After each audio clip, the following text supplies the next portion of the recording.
বন্ধুরা, আজকে আমরা এক্সেলে কুপ নাম ফর্মুলা সম্বন্ধে জানবো। তো প্রথমে জেনে নেওয়া যাক কুপ নাম ফর্মুলা এর ব্যবহার কি।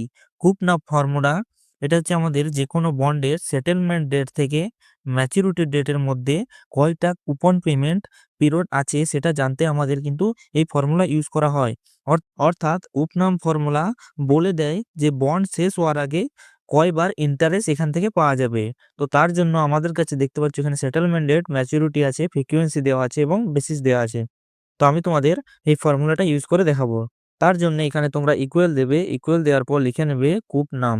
কুপ নাম এই ফর্মুলা লিখে নেওয়ার পর এখানে এন্টার প্রেস করে এখানে দেখতে পাচ্ছ যে সেটেলমেন্ট ডেট সেটা এখানে সিলেক্ট করে নেবে। কমা দেওয়ার পর ম্যাচুরিটি ডেট সিলেক্ট করে নেবে এবং কমা দিয়ে দেবে। এবারে আমাদের যে ফ্রিকোয়েন্সি আছে যে বছরে দুবার যদি এখানে ইন্টারেস্ট দেয় তার জন্য আমরা এখানে 2 সিলেক্ট করে নেব।